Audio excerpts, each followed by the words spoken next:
Salam keluarga Malaysia. Hello and good evening. Thanks for joining us. I'm Jessica Lee and you're watching News at 10. In our top stories tonight, KPD and HEP to send chicken supply to states reporting shortage.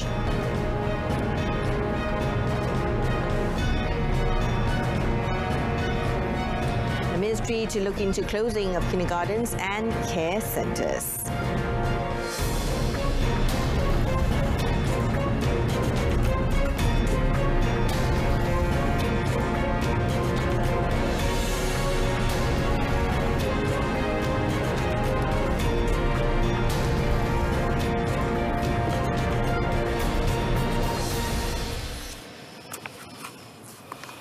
The Domestic Trade and Consumer Affairs Ministry, or KPD and HEP, will send a surplus stock of chicken available in the market to states facing a shortage as an alternative short-term solution. Its Deputy Minister, Datuk Rasul Wahid, said the move was hoped to allay consumers' concerns as chicken supply has fallen short in several states due to the closure of poultry farms by several companies. He said the alternative will be done according to KPD and HEP's capacity to identify which areas are severely affected. Citing an example, Datuk Rasul said if a shortage occurs in Perlis, it will be covered with the surplus stock from Pulau Pinang.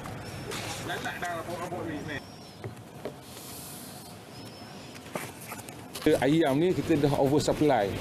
Laporan kita terima, ayam yang perlu digunakan di Malaysia ni dalam satu pusingan sebanyak 60 juta. Tapi yang disupply 66 juta. Maknanya dah ada surplus 6 juta. Maknanya isunya tidak sepatutnya timbul. He said this to reporters after inspecting the Keluarga Malaysia sales program in Hulu Terengganu today, with Terengganu KPD and HEP Director Saharudin Momakia also present.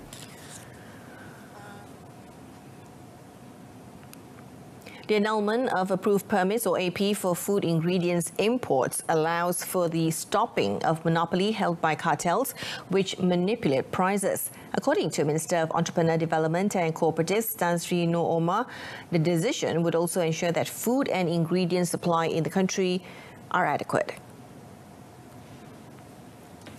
Itu yang saya nak kata kartel tu mungkinlah saya tahu berapa company yang diberi AP untuk mengimport daging sebagai contoh.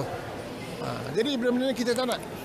Jadi kalau PM kata hapus, jadi bagaimana kita, siapa yang ada peluang bawa masuk lah. Jadi tak adalah nak perlu red tape yang terlalu banyak. Itu saya menyokong. The lengthy procedures in place to obtain the AP required for ingredient imports may deter entrepreneurs from importing items such as meats into the country. Speaking after attending an event in Puncak Alam Selangor, he also urged cooperatives involved in farming to form a contract system to help the public obtain raw ingredients such as chicken and eggs at a lower price. The Women, Family and Community Development Ministry, or KPWKM, will examine the need to close kindergartens and childcare centres to prevent the spread of the hand, foot and mouth disease, or HFMD. Its Deputy Minister, Datuk Siti Zaila Muhammad Yusof, said the ministry views seriously the increase in the HFMD cases as it concerned issues on safety and health of children. She said the ministry would refer the matter to the Health Ministry to obtain statistics on the HFMD cases.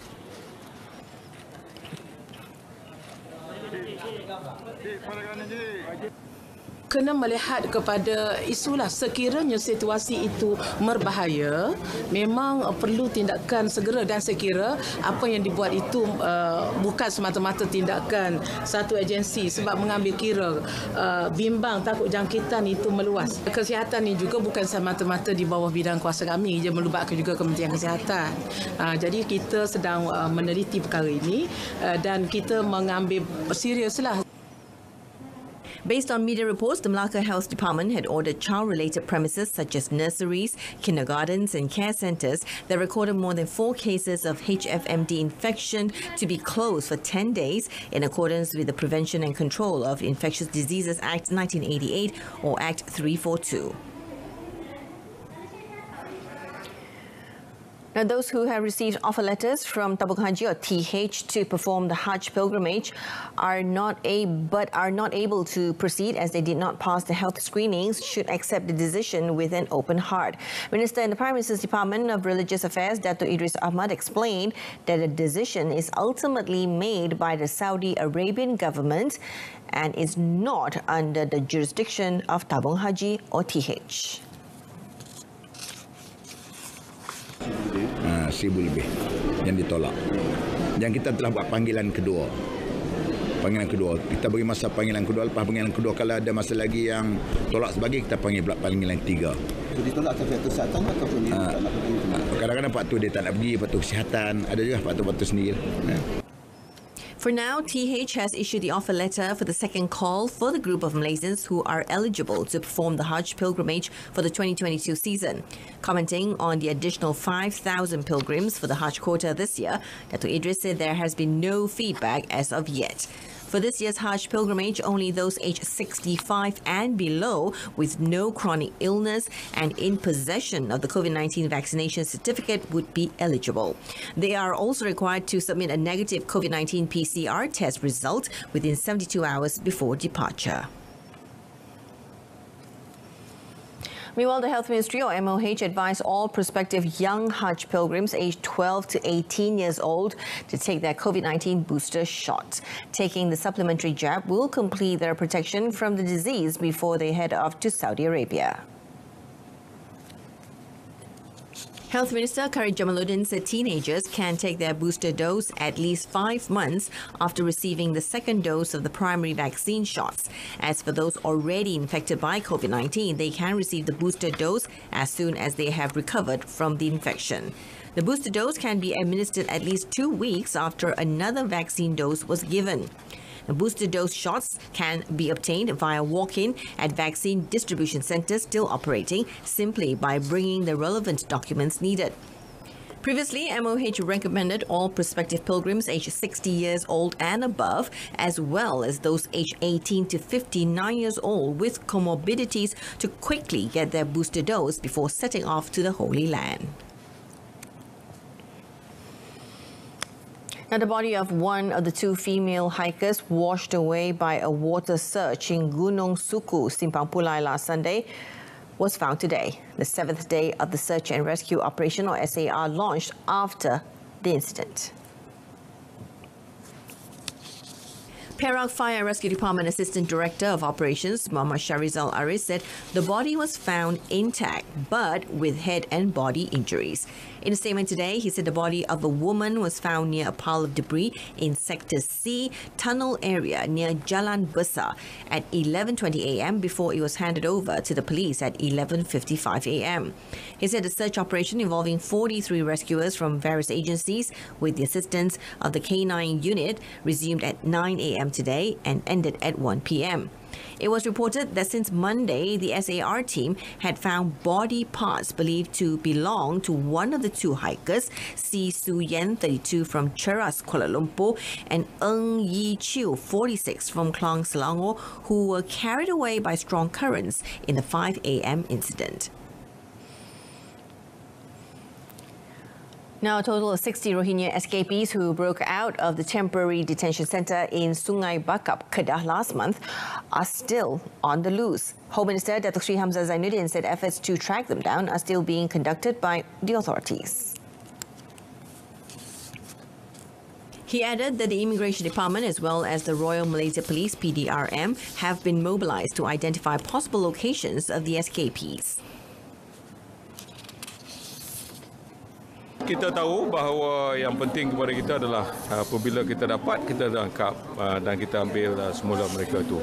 Jadi jumlahnya kita dahulu kita dapat besar tangkap ramai, tapi kali ini dapat 2-3 orang. Tapi jumlahnya makin lama akan mencapai angka yang sebenarnya.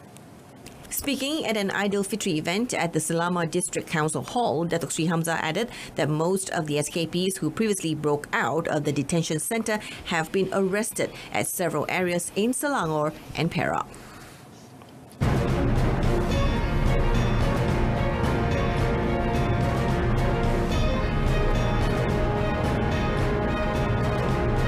up, Malaysia attracts new investments worth over 16 billion ringgit.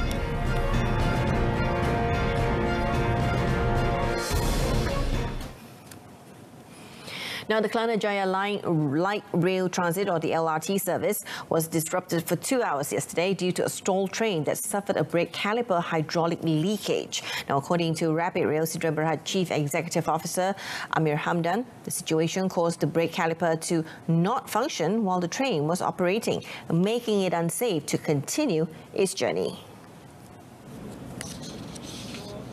Pihak OCC memutuskan bekalan kuasa bagi membolehkan jurutera dan juruteknik terlatih menjalankan kerja-kerja pemeriksaan ke atas train tersebut. Sebagai alternatif kepada para pengguna, pihak operasi telah mengaktifkan pelan laluan satu landasan antara stesen LRT Bangsa ke stesen LRT Pasar Seni. Pada masa yang sama, perkhidmatan bas perantara percuma di antara stesen LRT Bangsa, stesen LRT KL Central dan stesen LRT Pasar Seni turut disediakan bagi membawa penumpang yang terjejas. Perkhidmatan telah pulih sepenuhnya pada jam 6.36 petang apabila train 62 berjaya dialihkan ke track pocket. Works to replace and repair the brake system is expected to be completed by November 30th this year. Rapid Rail apologized to all passengers who have experienced delays and difficulties in getting to their respective destinations. Affected passengers are entitled to a one-way travel coupon that can be redeemed at any LRT Rapid KL counter within 5 days from today. Now, more targeted fuel subsidy must be devised to ensure that the country's finances are not burdened by subsidies which benefit the upper class only. At the same time, increase in prices must be controlled for the welfare of the rakyat as well as supporting the momentum of economic recovery. According to Finance Minister Tengku Datuk Sri Zafrul Tengku Abdul Aziz, based on the 95th People's Financial Report, 4 billion ringgit in petrol subsidies has been spent as of March this year. However, most of it was enjoyed by the upper class group who are in possession of more cars. Now, this means that 53 cent per 1 ringgit subsidy was enjoyed by the T20 group compared to 15 cent per 1 ringgit by the B40 group. Tengku Datuk Sri Zafrul explained that in designing Budget 2022, the spike in commodity and food prices following the Russia-Ukraine conflict was not expected to occur. However, to continue helping the rakyat, the government is committed to maintaining the price of RON 95 petrol at 2 ringgit and 5 cent per litre. Now, Malaysia has managed to attract new investments worth 16.52 billion ringgit from the United States through the Trade and Investment Mission led by Senior Minister of International Trade and Industry, Datuk Sri Muhammad Azmin Ali, recently. Now, companies that had committed to invest in Malaysia include Insulet, Ferrotech, Amazon Web Services Incorporated, or AWS, and Q Health, as well as additional investment projects by Texas Instruments and Boston Scientific. He said these commitments to investments are projected to be finalized in the third quarter of this year, creating employment opportunities for the locals. Currently, the US is Malaysia's third largest global trade partner and export destination, while Malaysia is the US 17th largest trade partner. Ekspor Malaysia ke Amerika Syarikat meningkat 30.4% kepada 142.2 bilion ringgit atau 34.31 bilion dolar Amerika, dengan ekspor utama terdiri daripada produk elektrikal dan elektronik (E&E) dan produk berasaskan getah. He said this during a press conference on a trade and investment promotion mission to the United States today. He added that despite the challenging global economy and economic uncertainties following the outbreak of the COVID-19 pandemic, total trade between the two countries increased by 21.4% year-on-year to 217.1 billion ringgit or $52.37 billion in 2021. Meanwhile, imports from the United States rose by 7.4% to 74.87 billion ringgit or 18.06 billion US dollars, including electrical and electronic and steel products. The Permaisuri of Johor, Raja Zarith Sofia Almarhum Sultan Idris Shah, said local students should be more appreciative of the prosperous life they enjoy in the country. The Raja Zarith Sofia said it was because of the peace and harmony in the country that foreign students, especially from countries at war and in armed conflict such as Palestine, come to Malaysia to continue their studies. She also expressed the need for relations between local and foreign students to be strengthened so that they could better understand the life challenges faced by students in other countries. To the Palestinian students who will be receiving their doctorates this morning, I would like to offer you and the Palestinian people my deepest sympathy. During Ramadan, especially during the last 10 nights, which I hope I will have the chance to meet you and all other foreign students, so that you can tell me the experiences you and your families have had to go through. Raja Zarith Sofia, who is University Technology of Malaysia or UTM Chancellor, said this in her speech at the 65th UTM convocation today. A total of 5,672 UTM graduates are scheduled to receive their degree and diploma scrolls during the 14th sessions of the 65th convocation being held from today until the 28th of May. Malaysian weightlifter Muhammad Ari Hidayat cracked his own national record, but it was not enough to beat 2021 world champion Rahmat Erwin Abdullah of Indonesia at the 31st SEA Games today. In a competition at the Hanoi Sports Training and Competition Centre, Muhammad Ari lifted 143 kilograms in snatch and 173 kilograms in clean and jerk for a total of 316 kilograms to retain his bronze medal in the men's 73 kilograms category. Now, this bettered his national record of 312 kilograms, 141 kilograms in snatch and 171 kilograms in clean and jerk, which was set in Melaka in 2020. Now, Rahmat Erwin retained his goal with a combined 345 kilograms to break the SEA Games record of 322 kilograms, which he set in the Philippines in 2019. Thailand's Anucha Dungsri won the bronze on 321 kilograms. Muhammad Ari, the son of former champion Hidayat Hamidon, said he tried to snatch the silver by going for 173 kilograms in his final attempt in clean and jerk, but failed. Muhammad Ari said his next plan is to continue preparing for the 2022 Birmingham Commonwealth Games in July. However, he is expecting a strong challenge from Achinta Shuli of India, who has the same personal best as him.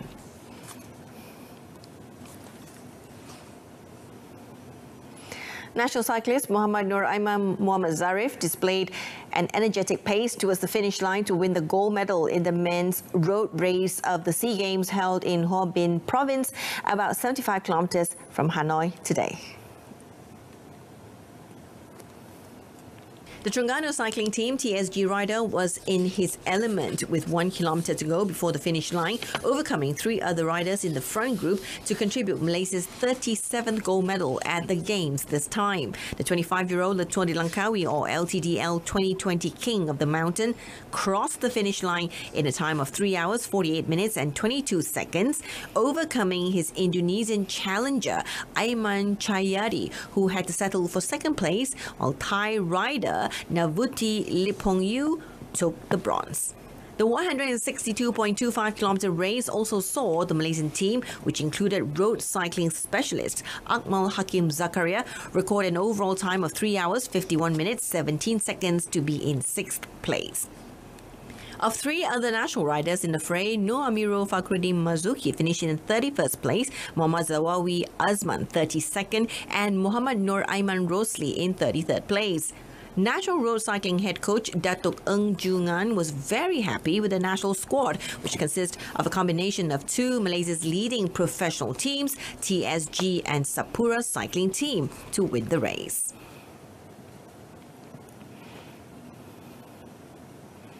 Terengganu FC2 staged a magnificent second-half comeback to stun Premier League leaders JDT 2-1 at the Sultan Ismail Nasruddin Shah Stadium in Kuala Terengganu last night. The Southern Tigers lived up to their favourites tag and silenced the home crowd when they shot into a 43rd minute lead through midfielder Bienvenido Barrion. Now TFC2, however, bounced back in the second half to restore parity through Zuashraf Zulkifli in the 62nd minute. One Mohammad Fazil Wan Ghazali then turned super sub when he netted the winner for TFC2 in the 84th minute after receiving a pass from Muhammad Muslihuddin Atik Madzaid. And that's it for this evening. In our top story, KPD and HEP to send chicken supply to states reporting shortage. Join us again at 12:30 tomorrow afternoon. I'm Jessica Lee. Stay tuned to Salura and Berita RTM. Salam keluarga Malaysia and have a pleasant evening.